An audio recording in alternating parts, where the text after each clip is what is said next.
What's good with it in the hood with it? Welcome back to the Collective Clips where you already know we get it in. Gas. But before we get it in, let me hit you with this intro.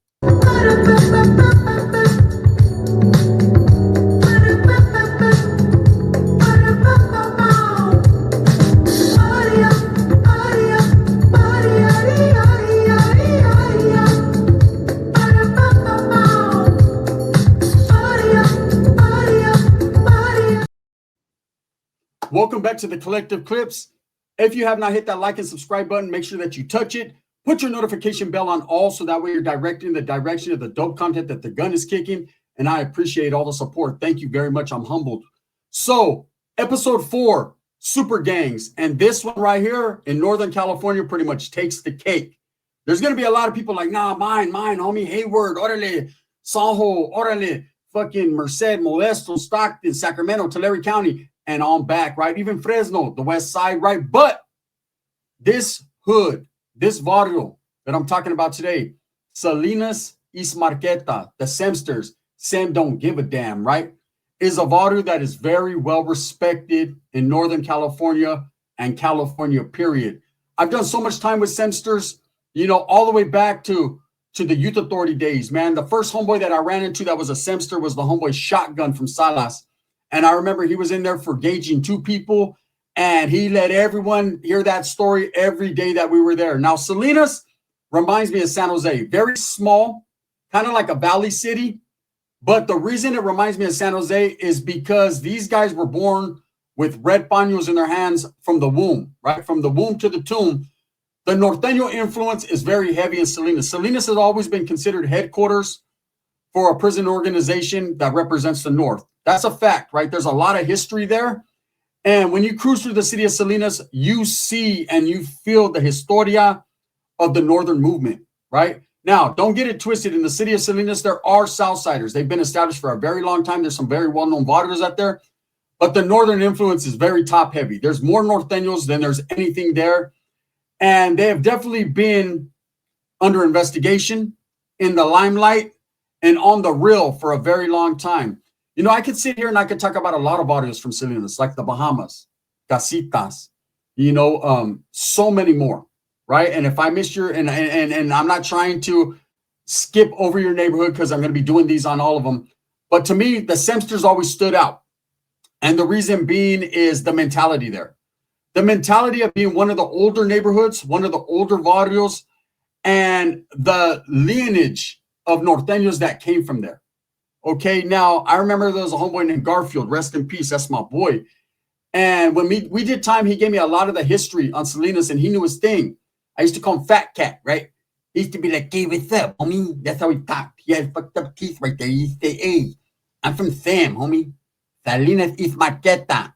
And he used to tell me, I'm from the original fruit stand gang. Now, that's one of the older barrios and neighborhoods in Salinas, fruit stand gang, which is no longer around. But there's still a lot of people that respect that barrio and shout it out from time to time. Now, I remember at the time, here's a story I never told. And I was in the Youth Authority, man. Shout out to homeboy Spooky from Casitas, right? Shorty from Casitas, Frosty, and all them. You know, there was another neighborhood, Islas Casitas, that were making a lot of noise in the 90s, okay? And for whatever reason, there was a beef that stemmed back to a Halloween party in Salinas, where the 2 groups, being the 2 biggest barrios at that time, now I know Costa Plaza and the Bahamas and all them are pretty big nowadays, but back then it used to be all about the Semsters and Casitas. And so every time dudes would come into the Youth Authority locked up, they'd be representing Salas first and foremost. And just like the city of Sanjo, they were a little bit arrogant. They were a little bit laced up more than others, and they gravitated towards each other. And it was basically like the homeboys from Sanjo, you know, they felt like they were the Norteños of all Norteños, and the arrogance showed, right? So I remember being on a compa. We had 4 homeboys that were Semsters. Solid individuals, man. One thing I can say about Salinas is they always spread the love. They always showed the love, but they always demanded respect. And people respected them because you heard about Salinas. You knew what it was with Salas. You know, you knew that these guys were really in the thick of things. They were really representing the Northern cause. And there was so much history there. I felt like if they built a museum for the Norteño movement, it would definitely be in the city of Salinas. So anyways, these homeboys, they used to kick it together. They had a ranfla, basically all norteños stuck together, but they had their own little thing. These 4 homies, they were from the same hood. They knew each other. A couple of them were crime partners. It just was what it was. I used to go chill with them and a homeboy from Greenfield, right, which is in that area. We used to eat together and everything. And one day they brought like 10 Northerners in the building. It was the only time that I seen this many Northerners like come at once. And I was pretty shocked. And one of my homeboys from Merced, Squeaky, came in, rest in peace. And of course, fucking 3 dudes, and they were all from Casitas. Now, at that time, there was big beef going on. This was the early 90s between Casitas and Semsters. But of course, when you're a Norteño, when you were locked up, even from the youth authority to prison, we let that hood shit go, but we didn't really let it go, right? I know we used to trip on the north side of Merced heavy, very heavy, right? Because those were our enemigos. So when these guys from Casitas came in, the dudes from Semsters tried to embrace them. They tried to show them canalismo and love, like, hey, homie, we're 7 deep now from Salas, what's up? They weren't having that. Casitas were not having any of that. These 3 dudes plotted and planned. They stuck around for about a week and they got off. Okay, well, what happened was, usually, this was in Carholton, usually they would take you to Yuba Hall, which was the oil, right? Administrative segregation. Even for the youth, we had holes, right? And then they usually bring you back to the compa. Well, this is what happened. When they got off with the Semsters, because they got off, one of them pulled out a piece and everything, and they did their thing on some straight Salas shit. I remember the homeboys, the Norteños were all, we didn't know where to go. Like, who do we back up? Who do we back up? Who's all good? Who isn't? Who's Leva, right? But they were all solid homeboys, so we all just laid it down and let them fight it out. It was a Salinas thing, right? And the homeboys, I ain't gonna lie, the Casitas boys, they got off pretty vicious on the Semsters. But oh, hold your horses. Let me tell you how the Semsters roll, right? What happened was when the cops figured everything out, they took one of the Semsteros to the oil, and they took all 3 of the guys from Casitas to the oil. They left 3 of the homeboys from Semsters there. And of course, a gang of homeboys, as soon as they take them, hey, what happened? What was that about? Oh, it's a Salas thing. They didn't even trip. They were like, nah. The homies were like, hey, if them fools come back, we'll get off. That wasn't cool. They got off on homeboys. They shed northern blood, all that bullshit, right? And they're like, Charlie, homie, it's a Salinas thing. No one touches any homeboy from Salas. We got this. So even though they were Semsters and they were all about their barrio and their neighborhood, still the Norteño cause meant more to them, right? But they all had a saying, Sem don't give a damn. And I'm going to tell you who started that saying. But anyways, so what happened was they released one of the dudes from Casitas back to the building. Pobre si. They put his head up his ass faster than a rabbit gets fucked. It was all bad, right? Tas, tas, tas, tas. But not in a sexual way, right? They put hands and fingertips all over him. 2 of the homies left. The homeboy from Casitas, he went to the fucking infirmary. They brought the other 2 dudes from Casitas out, and they rushed the one homie from Salas. One of the homeboys from Modesto, Shadow from Modesto, jumped in. He was from deep. He's like, fuck that, right? I got to get mine too. I got to back the homeboy up, make it at least a 2-on-2. And guess what happened? Anywhere that dude went from Modesto in the school area, every dude from Salas from the different compas jumped on him for getting involved in Salinas business. It was crazy, right? He was trying to back the homeboy up, and he got fucked over. And next thing you know, all the Casitas and Semsters are chilling. Now, Salinas, I could sit here and give you a whole history lesson all day long. But one thing I could say that stood out to me the most about the Salinas East Marketa is they're probably one of the most well-known barrios in Northern California just because of their history. But they've had a lot of solid characters from that barrio incarcerated, right? It seems like everywhere you go in Northern California in prison, or even in Southern California in the prison system, there's always going to be a homeboy of status from Salas. And I used to get a little jealous, a little envious. I'm not going to lie. I used to be like, hey, they only show that homeboy love because he's from Salinas. You know, you get there from Salas, everyone's like, ooh, ah, right? But the truth of the matter is they deserve or earned that respect throughout the history for the Norteño movement, right? A lot of the stuff that goes on now today, or even when I was around, would have never happened if it wasn't for the city of Salinas and the movements they push. Now, without getting too far into details into their politics, you know, there's always been that influence out there where if you went into the city of Salas, you know, there was business being handled. They always had a strong regiment established. They always had solid individuals that had just got out of prison that were very, very laced up, you know, well-oiled machines. And one thing about Salinas is them homeboys were up to par. I remember running into a little homeboy from Salas and Tracy. And I remember getting there and he was my cellie, and I walk in and that motherfucker had the cell as clean as you could have it because Tracy's a dirty son of a bitch, right? But he had that shit immaculate. And I just knew I walked in. I didn't even have to, hey, he had a huelga bird over his eye and he was just I already knew. I was like, what's up, bro? You from Salinas, huh? He's like, how you know, homie? I said, I could just tell because the way your mannerisms, the way you guys carry yourselves, they had that old school cholo stilo, but with that motherfucking Northern Cali swag. It was different, right? And he used to tell me stories about, the Southerners in that area. There was a group called the Boggles, right? And he was actually in there for killing one of them. That, they were a very dangerous group. And then, but it was crazy the way that these Semsters talk. He was a Semster too. The way they talked, because they showed the utmost respect for everyone from Salinas, even if it was their enemy. And I always thought that funny, because usually when you run into a guy and he's talking about his enemy, he's going to talk shit. Oh, them fucking punks and suckers and rats and this and that. But he showed me the true character, and I took that and I've ran with that for the rest of my life. He was one of the dudes that influenced me, that dude from Semsters, and taught me that, hey, never underestimate your enemy and never disrespect them, homes. If they're not worthy to be your enemy, then they're just not worthy, right? But if they are, they're dangerous.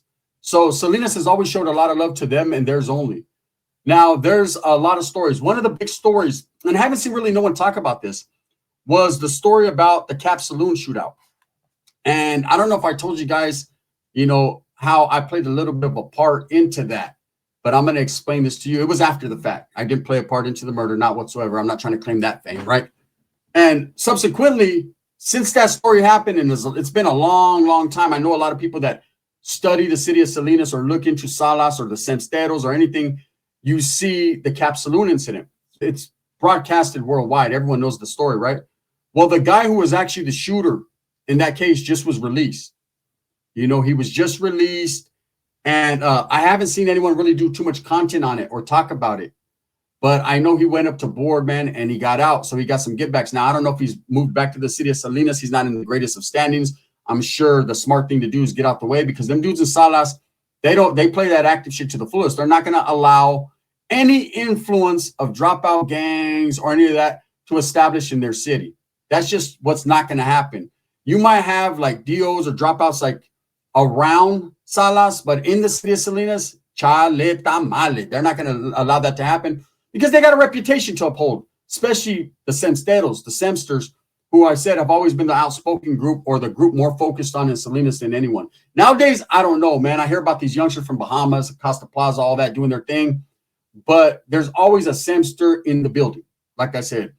But anyways, so trip out the Cap Saloon thing that happened, right? So years after it happened, now for those that don't know the details of that story, there was a guy who was a dropout who didn't want to kick in to whatever organization was trying to get him for whatever he got, and felt it was owed. To establish in the city of Salinas, there's only very few gangs there that are not involved with the Northerners, right? Because the Northerners pretty much control Salas. So this guy didn't want to kick in, and ultimately, was murdered. Now, he had a homeboy that was there with him who actually got shot during this whole thing when this thing happened. And it's years later, I'm out of state doing time. And I'm kicking back. And like I said, the city of Salinas, I've always been around those types of homeboys, Semsters mostly, right? Some casitas. Probably I was closer with casitas for whatever reason, but Semsters were solid. And some dude walks in short, stocky, right? And he has Salas on him. And I'm like, hell yeah, another homeboy. So I walk up to him like, hey, bro, where you from? He said, Salinas gang, homie. I said, that's right. He said, I'm, from whoop-de-whoop, whatever, water. I was like, that's right. And we were kicking it, man. He was a solid dude, I thought. Okay, so I had a homeboy there from Modesto. And the homeboy from Modesto, he was in a different building. And he shoots me a huila. He gets it to me from some black dude. Bam, shoots the huila. And it says, hey, bro, do you got a homeboy from Salas over there? If you do, he's no good. Question him on this, and that. I just talked to a homeboy. That was no good. And I was active at the time. I was super duper active, right? All in a different state trying to gangbang. So I had to measure my timing. You don't just come at someone like, hey, bro, I heard this, I heard that. That's not how it's done in prison. In prison, without paperwork, without anything, without receipts or means to justify the accusations, you don't do it.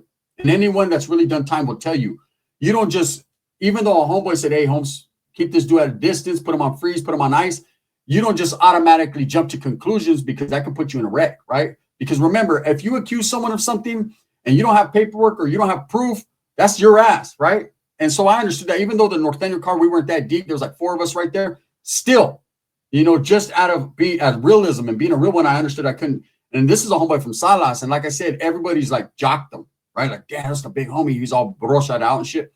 So one day we're having a conversation, but I kept it in the back of my mind. I'm like, man, I'm not trying to be kicking it with a degenerate or someone who told on somebody. So I'm like, hey, bro, where you from? Right? Like, as far as like, where's your head at? Like, are you still fucking kicking in Salinas with the homies and shit? He's like, now I moved out of state on me a long time ago. I had to take the I had a drug addiction on it. He starts going into his whole little spill. And something didn't ring true in the way he was talking. And so what had happened was, come to find out, he was actually one of them dudes involved in the Cap Saloon incident. The dude who was with the guy who got killed, he got shot and he pretty much gave up the shooters and all that, right? And so I didn't know this at the time. So when the homeboy shoots me another wheel, I'm like, hey, this is who that dude is. Try to identify him. So his last name was Cantu, right? So when I was able to identify his name and put the pieces together, I was going to move on him. Like, I was going to do something. Me and the homeboy, there was a homeboy from SAC there, little homeboy, like, hey, we're going to move on this dude. He was a Semster too. He's from Salinas, Marketa, right? And I remember thinking to myself, like, damn, man, I've never had no bad vibes with any homeboy from Salinas. Like, it's always been love, because them dudes from Salinas are pretty solid, right? Especially them Semsters. But I was like, we're going, hey, Sam don't give a damn right now, right? And this dude, I don't know if he felt it, but he went to go take a shower. And where he was at, where there was a shower, there was a door, right, that opened, and there was like a hallway. And the GP, we're all GP, right? But the GP Southsiders used to be walking by. They weren't in our building. They kept north and south separate, right? And so when all of a sudden I heard cops, get out, get out. We were already planning that night to do our thing. I looked, true stories. I hit the corner. There was like 4 Southsiders in the shower on them. And I just turned my back and walked away. And that just was the truth, right? I figured, hey, let them take out the trash. That's the mentality I had at that time, right? That was my only bad vibe I ever got. You know, there's a saying from the Semsters that Sam don't give a damn, that was started by a very well-known guy called Mateo Rocha, right? Who a lot of people have heard about. He was a high-ranking member of an organization. They actually, he went into bad standings because he was choosing up during the whole Fed state thing. And he ran off the yard, right? They actually got off on him on the yard, and him and his people's, he had people that were backing him up. They did their thing. That's a long story. But anyways, it's come out that Mateo is actually testifying against members of an organization now, which a lot of people couldn't see that or believe that, because this dude has so much influence in Salas. He was considered a big homie in Salinas, right? But he actually came up with a saying that still sticks around in Salinas to the Semsters this day. It's called Sam don't give a damn. And speaking of that, one of the hardest homeboys that I ever ran into from Salas was a little homeboy named JJ, right? Now, trip out. I'm on a non-active yard. Okay, 50-50 yard. True stories, facts. A little young homeboy comes in, stocky, little dark homie. You could just tell he arrogant as fuck. I knew right off the top he's either from San Jose, San Francisco, or Salinas. Is that the only homeboys from Salas walk like that, like a peacock? They don't Sam don't give a damn. So he walks in. I'm like, hey, what's up, bro? Where you from? He's like, I'm from Salas, Sam. Now, here's one thing. Just because you're not active, you're not functioning as a norteño, doesn't mean you don't still have the fire burning in you, right? So a lot of the homies still had that, just like the Southerners all kicked it together, even though they weren't active. They still had that canalismo and that thing in common with them, right? Like I said, you could take the gang member out the hood, but you can't take the hood out the gang member. Even if he's not active, he still knows how to get active when he has to, right? So this dude right here was one of the most dangerous little youngsters I ever ran into. Hands of stone, major hands of stone, right? This dude was walking up to people straight, pulling jales on the yard, robbing them, knocking them out, talking about Sam don't give a damn, taking all their canteen. I'm telling you, if there was any type of dude he felt he could apply pressure, and I know it's bullying, but that's just what the fuck he was doing. That fool used to knock him smooth out. Sam don't give a damn, homie. He used to always say, right? He had that shit real big on his back, too. Big old Sam don't give a damn. It was crazy. One of the craziest dude I ran into from Salinas. But let me explain this story to you. So there was a homeboy there from Madera. He was a white dude, right? He used to be a northerner. And he was hitting. He was hitting on the yard for dope. And whoever was bringing it to him, that's irrelevant. But he was hitting, and he hooked up with a dude from Modesto. And that dude from Modesto was a youngster with that gang. Oh, no, excuse me, from Sacra. The dude from Modesto was his boy. But so it was the dude from Madera, Modesto, and Sac. But the dude from Sac, he was a youngster with a gang of money. I mean, this dude was cashed out. He was balling on the streets. So he finds out that the homeboy's hitting. So he's like, hey, hit for me, this, and that, whatever. They're doing their thing. And everyone, we were in the dorm at this time. We were in the gymnasium. Everybody knew that it was a 3-yard, that this fool was hitting, right? But, you know, I was surprised that he got as long of a run as he did before someone told on him. But JJ's kicking it with me one day, right? And he's like, hey, let me get a sopa. That was my taita in there, man. We just gravitated towards each other. Hey, this is the truth. From YA to prison, my taitas, the homeboys like I was closest to were always from Salas. You know what I'm saying? When I was in YA, my taita, my closest homeboy was from Casitas. That's the truth. That's a fact, right? And, of course, you guys know Spookio is like a brother to me from Casitas. He's a legend from there, right? And then, of course, when I get to prison, little JJ's my boy. And so he's sitting there. He's like, let me get a soap. I say, hey, we're all out to Cantina, fool. Like, the struggle's real. And he's like, fuck that. These fools over here balling. Hey, the dude from Modesto, Sacra, Madera, they're over there eating good. Of course, dudes were hitting, right? We're broke dick motherfuckers. We ain't got no money. We're working in the kitchen, right? Fuck that. Merced and Sam don't give a damn, right? Straight up. So the homeboy's like, hey, I'm going to go over there and demand an issue. Like, we're going to make some money. And I was like, nah, bro, those are homies. You can't do it. He said, they ain't my homie. They ain't from Salas. I said, I'm not from Salas either, but you're different. You're honorary. This fool walked over there. I don't know what he told that dude, but he snatched him by his neck. He said, Sam don't give a damn. I'm going to tell you right now, we ate good the rest of our time there. That's a fact. What else happened and why it happened, I can't explain to you, but I'm just going to say we ate good our whole time there. I was proud of the homie. So I wanted to talk about one more homeboy, Samster, right? So he ends up coming to the Merced County Jail, right? And he has a scar on his face. And my boy Squeaky knew him from Pelican Bay. So we're all on the block, right? Active Norteño block, right? And my boy Squeaks, he had the keys at that time. He was the one, right? And this was a homeboy. It's crazy because we used to beat him up in YA and all that shit, but he ended up becoming somebody. He went to the shoe and did his thing. So now he's running the block. And it's my boy, my taitas, my boy, right? From my neighborhood. So I'm like, Squeaks, rest in peace. I'm like, hey, who's the homie that just came in? He's like, I'm going to get at you on paper. Because I noticed when he walked by, he had a big-ass scar on his face, right? And so I'm like, that right there is an indication that he got removed somewhere or something bad happened to him, or he's from New York City and he got $150. Something happened. And, you know, when you see a Norteño with a big old scar on his face, a smiley, that means he got whacked.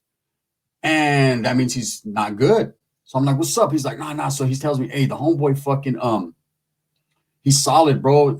They removed him in San Quentin, but it was bullshit. He got brought back.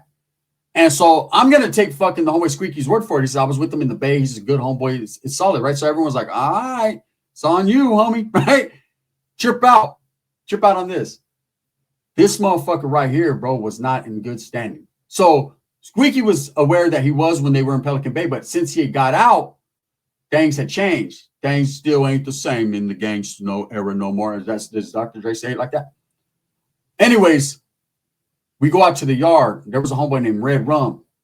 And this homeboy, he was the bust down king, the bust down machine. I mean, he used to be like, stop, doing burpees like a machine. We used to have to tell him, hey, bro, we can't keep up. Like, I used to tell the homeboys, hell no, when I go out there, he cannot run Makina, bro. That fool used to be like, Eastbourne man, back why? Right? Getting it. I was like, nah, nope. He'd be like, hey, speaking now, I'd be like, come on. I ain't doing it. Anyways, he's talking to the homeboy from Salas, and I see this Samster pull out the biggest butcher knife I ever seen. I don't know where he got it from, to what degree of West Watsonization he was on, but he pulled something out icky and tricky and got to trying to book the homeboy. Now, of course, he got stomped out, but the aggressiveness of these guys from Salinas, they're dangerous, right?